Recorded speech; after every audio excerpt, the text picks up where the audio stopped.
a little bit about you and your journey in medicine. I applied to emergency medicine residency on a family practice rotation that I thought I was going in that direction. The doc, there were a couple days that she wasn't working, so she dropped me off at the emergency department. And the notion is, which kind of became like the night destination for my book, is when I finally became an attending in emergency medicine. Some of the themes of your podcast are these little obstacles and failures that come along the way. So I did not match, and I thought the world was ending. People were not taking gap years or taking time out from charging in.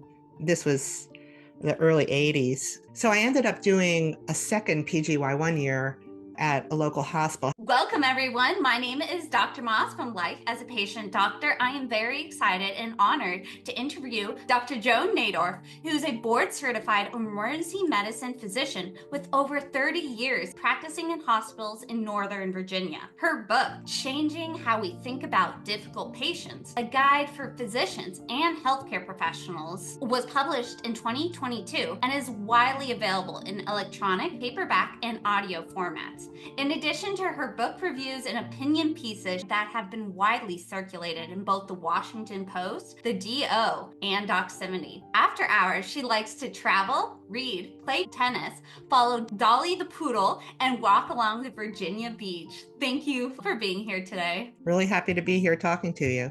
Yes, I know we mentioned so many great things right before I start recording, so let's just slow down, back it up. Tell me a little bit about you and your journey in medicine. Yeah, I grew up in central New Jersey, and I got a notion that I was interested in medicine. I think my dad encouraged me quite a bit. He wanted to be a physician. He was an optometrist, and it wasn't going to happen with any of my siblings. The only person it was going to happen with was me. And I started doing some volunteering, and I as a candy striper in the hospital, actually, and started getting that bug that this was something that I really wanted to do. I wanted to devote myself to help people get better, help sick people get better, help them feel better. I ended up going from central New Jersey to the University of Virginia. And I did meet my husband there. We got married later, but we were undergraduate students. From UVA, I got into Philadelphia College of Osteopathic Medicine. That was my path to become a physician. And I didn't know that much about osteopathic medicine when I started, but I did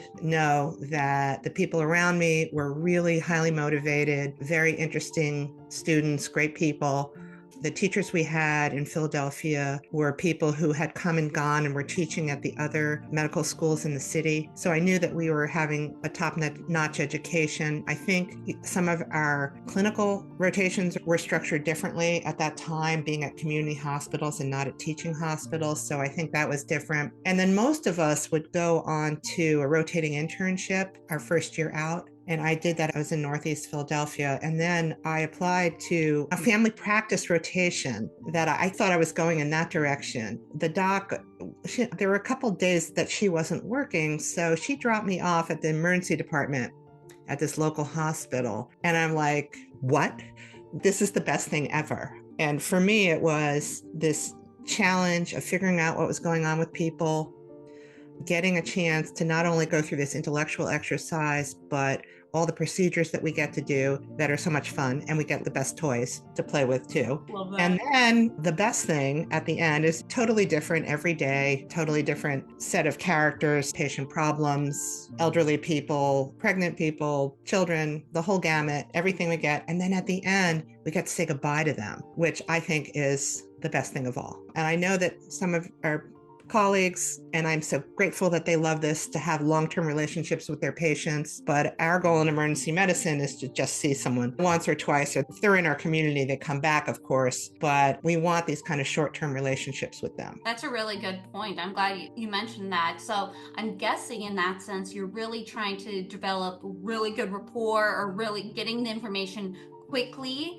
is, I'm sure, very important. Absolutely. And then the notion is, which kind of became like the origination for my book, is when I finally became an attending in emergency medicine.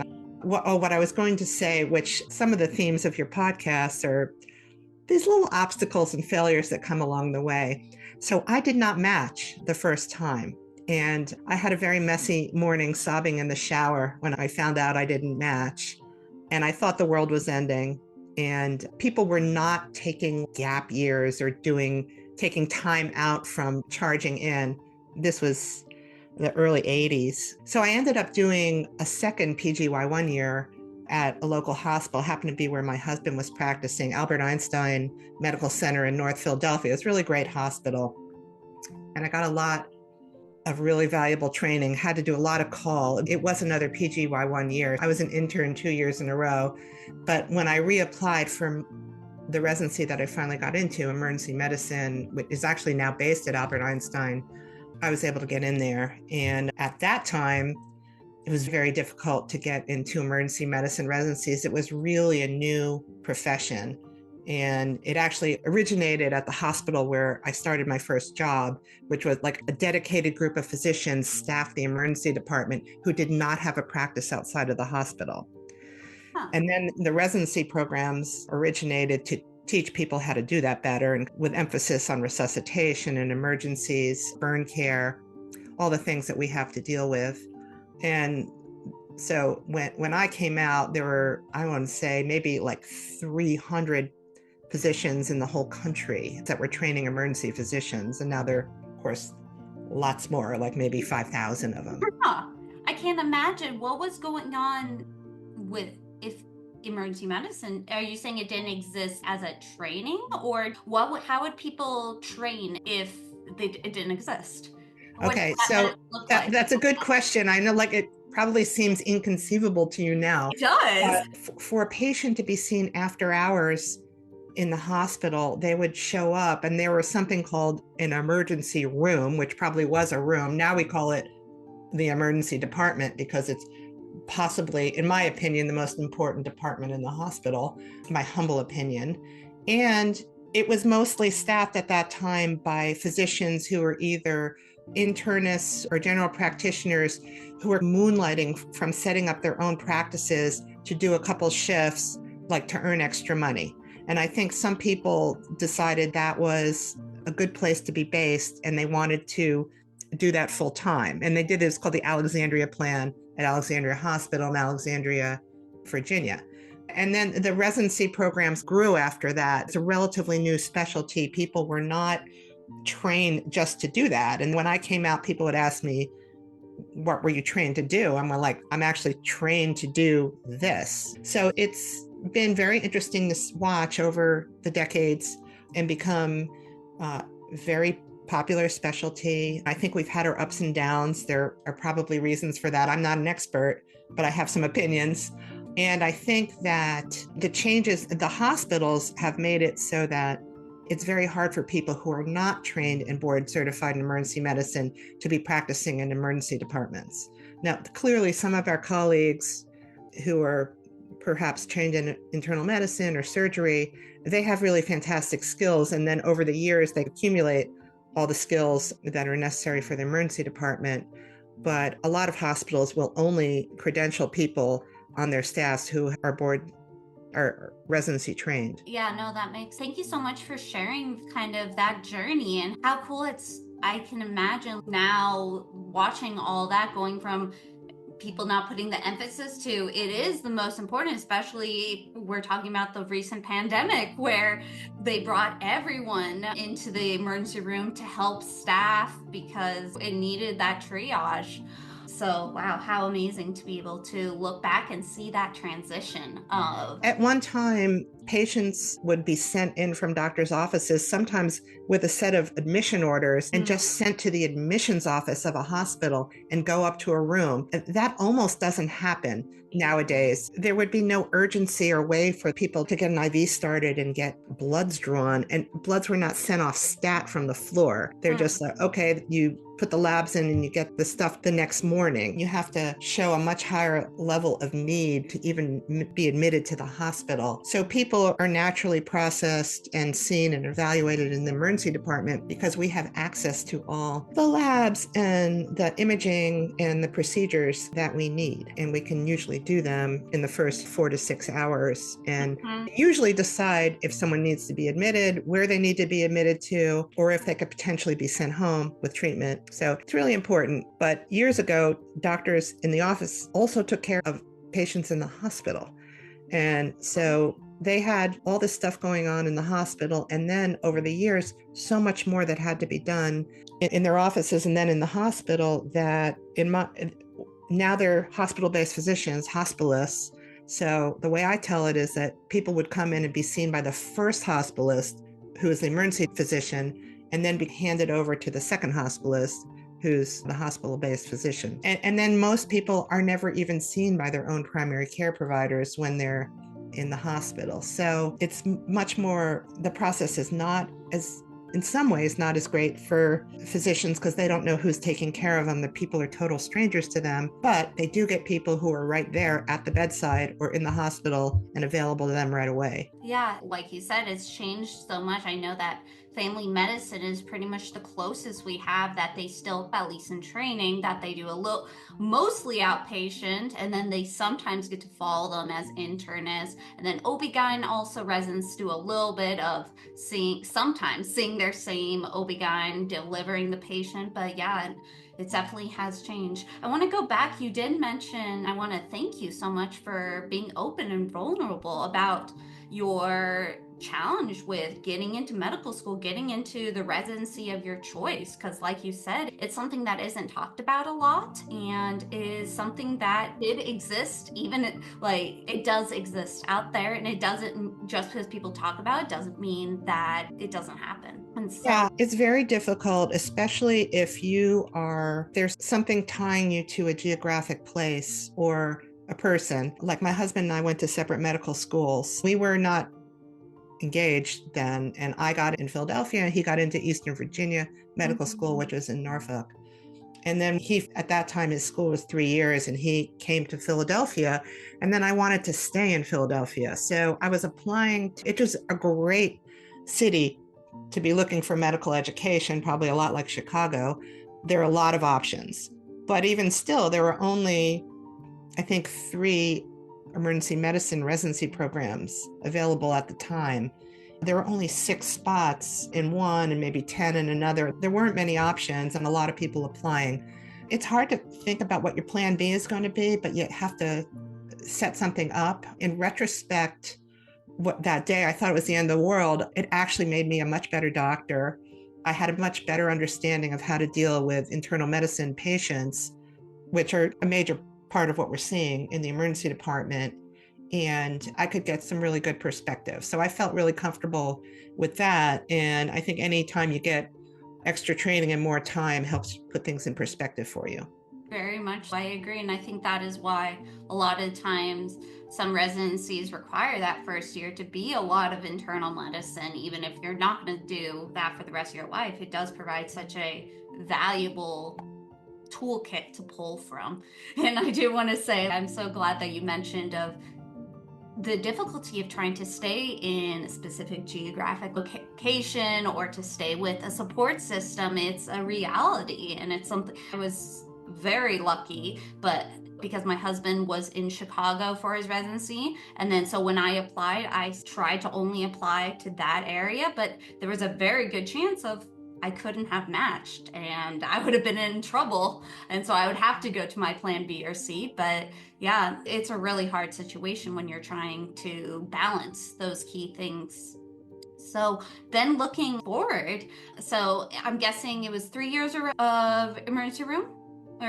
Well, at the time, some of my colleagues were doing 3 years. It was 2 years after a rotating internship, but then I had done an extra year. So I was in training for 4 years. So like that was enough.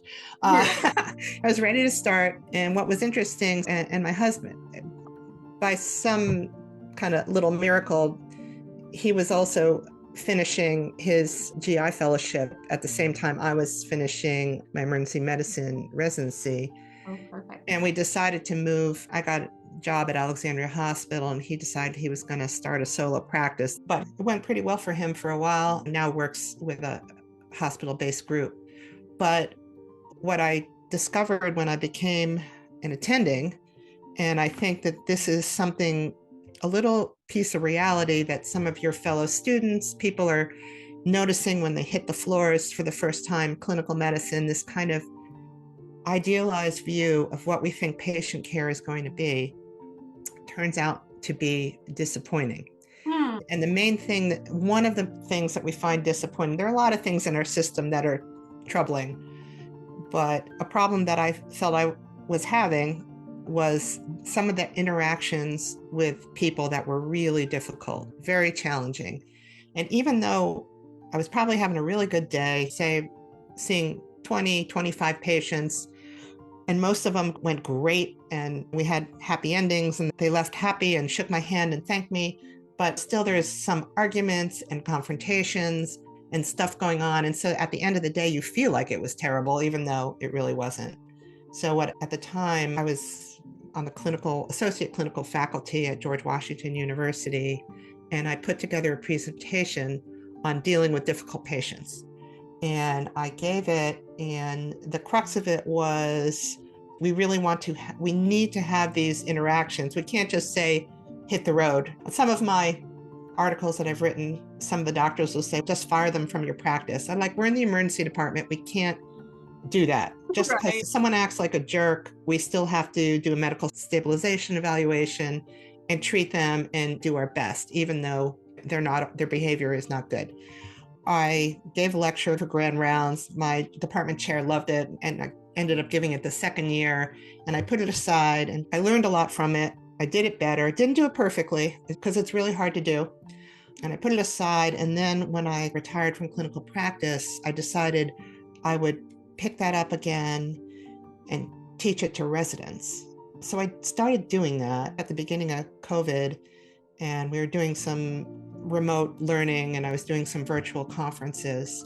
By the way, anybody who's listening, I'd be happy to give the conference for your residency programs. Yes. Just contact me. And I had learned some ideas from cognitive behavioral therapy about changing thoughts. So a large portion, what I discovered was our colleagues, the nurses, respiratory therapists, EMTs, our fellow physicians, we have been taught and propagate a very negative view of our patients. And we're calling them names. We're talking trash about them in the nurses' station and in the break rooms. And that all stems from these kind of negative thoughts and wishing that they would behave a certain way, follow our advice, follow our recommendations, stop smoking, stop taking drugs, all the things that we wish they would do, but they just can't do it. And for one reason or another. And if we could change the way we think about them and be more accepting, that we would get better, we would feel better about it, and we would get better results. And us getting better results is better results for our patients. So I decided to write a book. And one of my girlfriends from my residency program suggested that I write the book. And I followed the idea and focused to write a chapter a week. So it took me about 3 or 4 months. Good for writing a book. I had the outline of it already from the lecture and some of the research that I done. I wasn't doing research on patients, but I was just doing what was out there in the literature. And 30 years ago, there wasn't very much. And the first talk about James Grove's classic article and he was a psychiatrist at Mass General, and he wrote a special article called about taking care of the hateful patient. And this is the first time that kind of literature we could admit that doctors didn't like some of their patients. We had this kind of omnipotent view, and that we could just kind of handle everything and nothing bothered us. But in reality, we know that's not true. And what Dr. Groves talked about was recognizing some of these stereotypical patients. He talks about 4 different types, and I talk about it in the book, and it expanded what the patients are going through, what the professionals are going through. And with a lot more understanding of what we're going through, we can change the way that we're thinking about them. So I did get the story about how it was published is a pretty good one. I was actually talking on another podcast about something else. It was something at the beginning of COVID and something I wanted to talk about. I think it was on Kevin Poe from Kevin MD. And I asked him who published his book and gave me the name. I sent the manuscript to her, and she gave me a contract to publish the book, which is not usually how it goes. Oh my goodness, congratulations. Thank you. I love that. That was also, I was on Dr. Poe's podcast a couple times. So that is a really cool transition. And networking is so important. And that's how you make those connections. But everything that you just said, I kept thinking about just the concept of humanizing patients. And I think that is something that was very emphasized in my medical school training. And through learning about the history of medicine, it seems to be relatively new concept. The learning about the social determinants of health, learning about people being people and instead of just, oh, they don't want to take their medication, they're looking at someone who is a substance user as a bad person, or they're doing it to try to spite us. No, there's a whole global system around every single patient, and I'm thinking that's what you are talking about, and you were like the spearheader of that in the medical education world, really starting to see people as people. It is difficult because we are, again, literally taught this kind of thinking from our senior residents, using names for patients. I don't even mean sometimes bad names like dirtball. One of the professors used the term toad, totally obnoxious alcoholic derelict.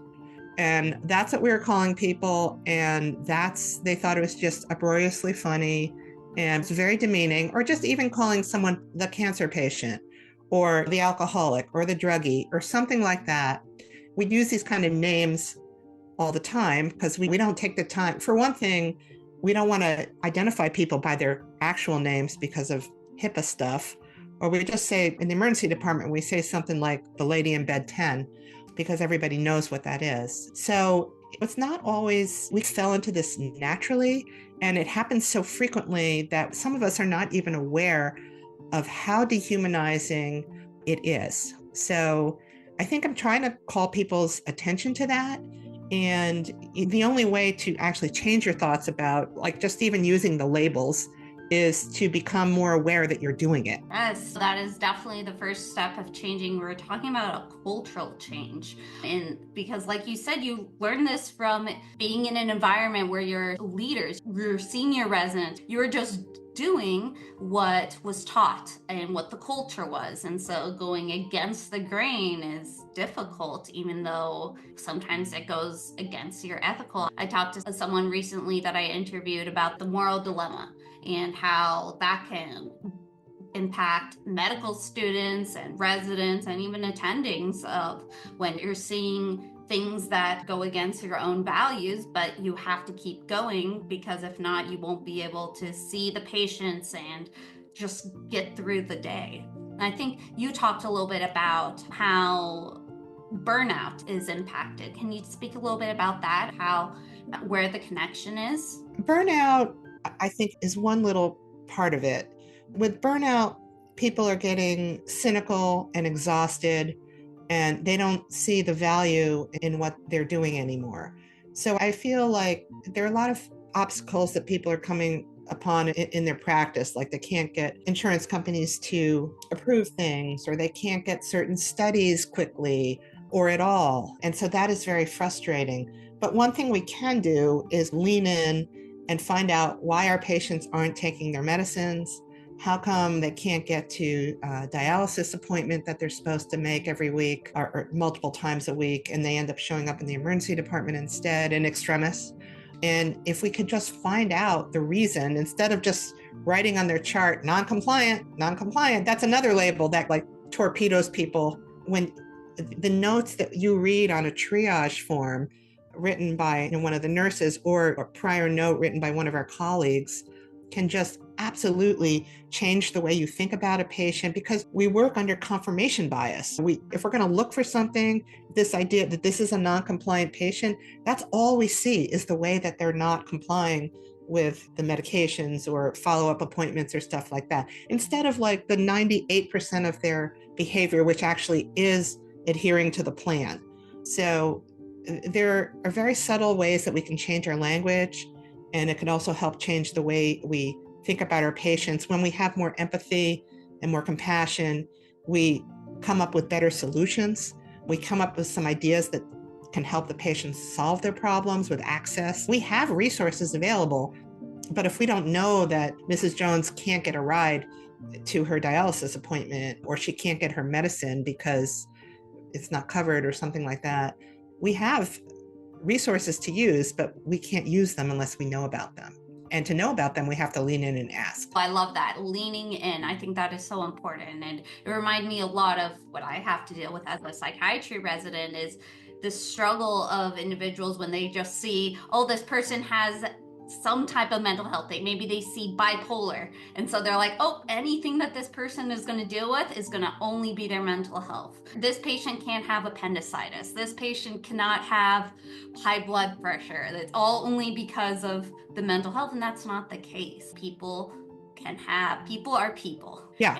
Have so all people with bipolar disorder have appendicitis, and people, there's so many biases. This is part of what I don't talk about this part as much because maybe I'm not the right person to be addressing this, but part of this, how we view patients and their difficulties, has to do with our own personal biases. And we all have biases. And I talk a little bit in the book about bias against obese patients and how everything is written off by their body weight and their BMI. And it also takes place with people who have some sort of mental health disorder, because we say, or illness, that everything is due to that underlying thing, when our patients can have more than one diagnosis or thing going on at the same time. That is totally clear, and we can't forget about that. What's really difficult about what I found in the emergency department with psychiatric patients, for one thing, a lot of them are underdiagnosed or undertreated. And then some of them, when they're feeling good, they think they don't need their medicines. Of course, the only reason they're feeling good is because they were taking their medicines for a while. It's really hard to reason that with someone when they're not thinking straight. I know you haven't had a chance to really read the book, but you will. Psychiatric patients are a really big category of people who can be difficult sometimes. You know what? That is actually why I love them so much, and that's why I went into that specialty. Because whenever someone said, "Oh, that's a difficult patient," I would just go. I'm like, "Ooh, challenge." I want to see if I can reach them on a human level that maybe my colleagues weren't able to. And so for me, I love it, but it's because of that ability, or just seeing people as humans instead of just of a single diagnosis or whatever biases have been placed on them. Even my own bias. It's important to constantly we talk about this a lot in residency, constantly examining our own biases and how they're impacting how we're interacting or thinking about the patient. But thank you. Whew. We've talked about so many amazing things, and I will make sure that your link to your book is below. I'll make sure. I liked that you mentioned taking care of the hateful patient with Dr. Grove. I'm going to look up that. That is from the New England Journal of Medicine. So the original is behind a paywall. However, it was reprinted through Washington University of St. Louis, so it is widely accessible. It really was one of these landmark articles that kind of changed everything.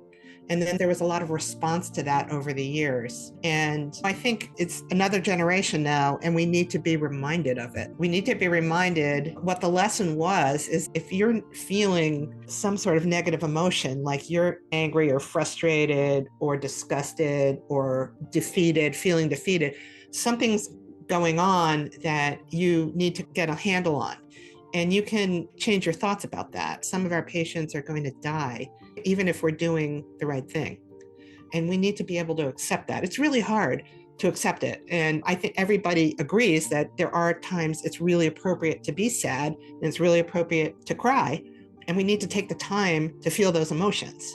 So I think in years past, residents were taught, suck it up and get back to the next person because someone else is waiting for you. And that's true to some extent, but at least now we know we have a little bit more debriefing.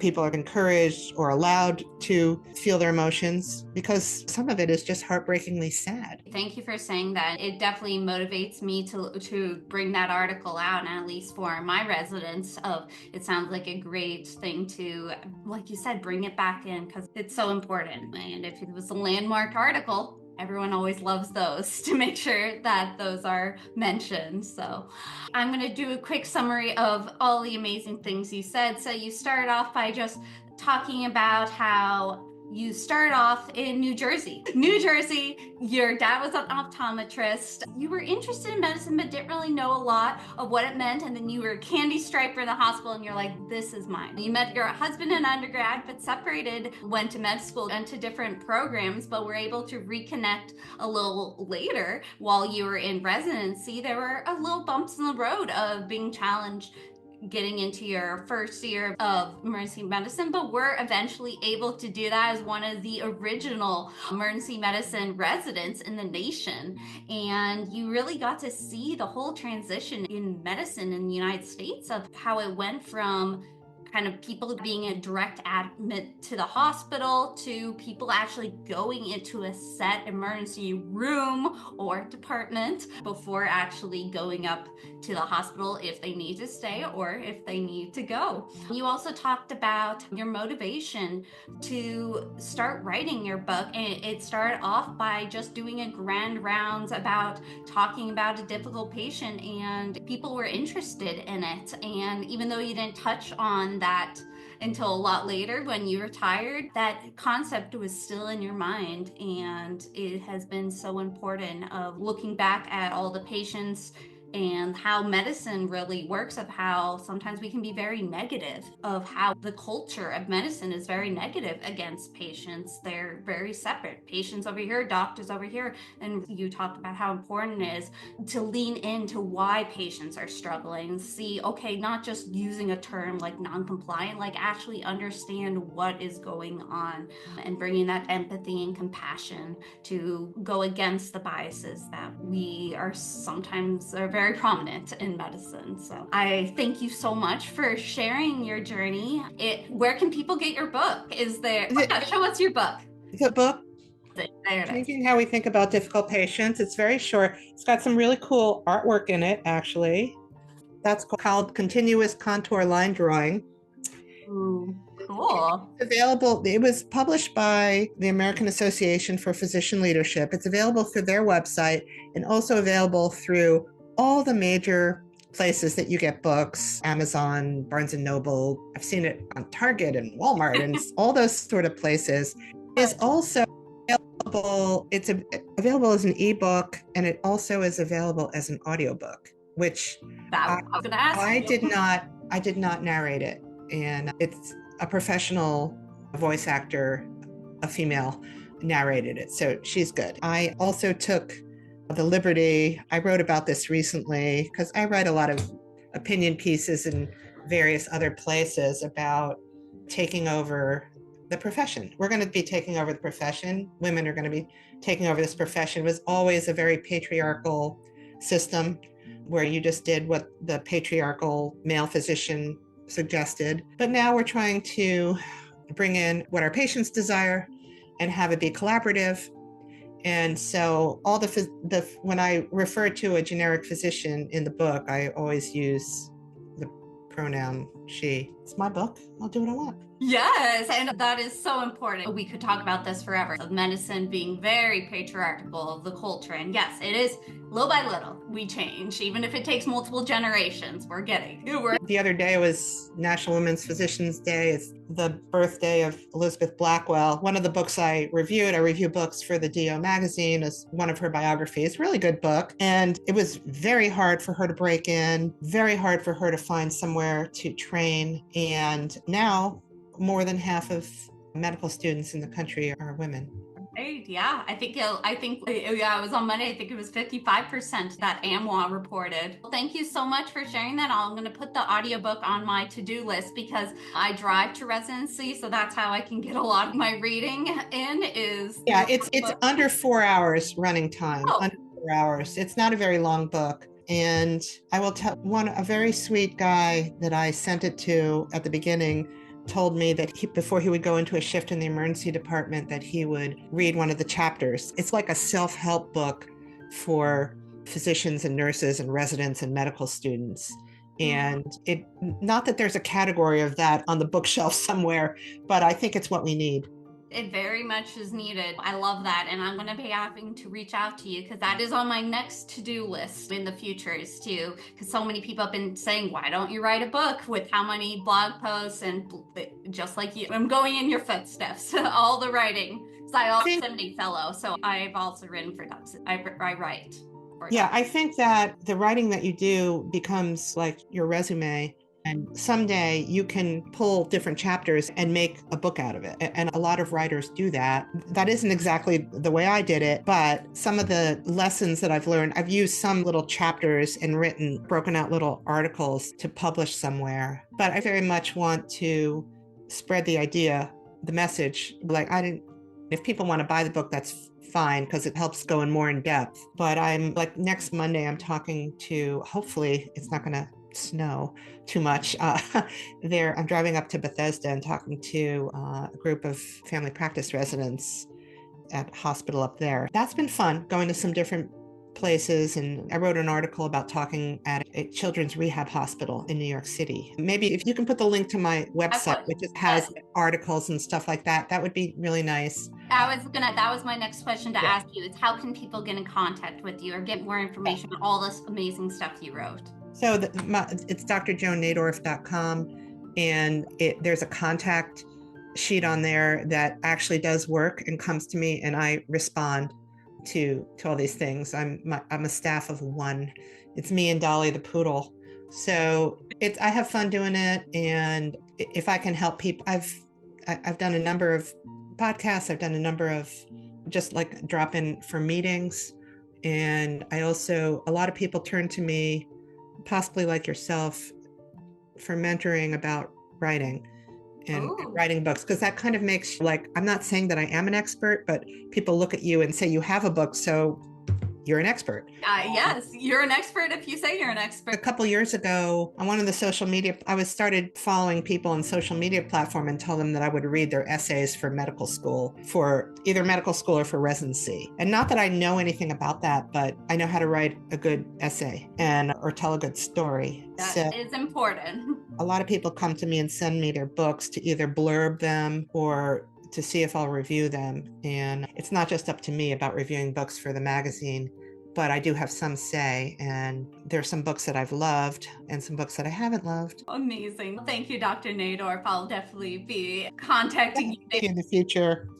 you got a lot of work to do when you're a resident. And Thank you. Yes, and I'll make sure that those links to your website and your book are below so we can all learn from you. I appreciate Dr. Naidorf for taking the time today to speak with me and our listeners. If any of the listeners want to see some of the writing that I've done, I try to keep them all on my website at medpsychmoss.com, and you can click on the work, and that's where all of them are linked. I talked about the Doximity post, so you can see some of the Doximity articles and when I've been on Dr. Kevin and because we both talked about. So I'll see if I can get some of those articles that both of us have written. And you can follow me on social media. And if you haven't already, make sure you are subscribed, whether it's on YouTube or wherever you get your podcasts. Thank you all so much. And I appreciate you taking the time, Dr. Naidorf.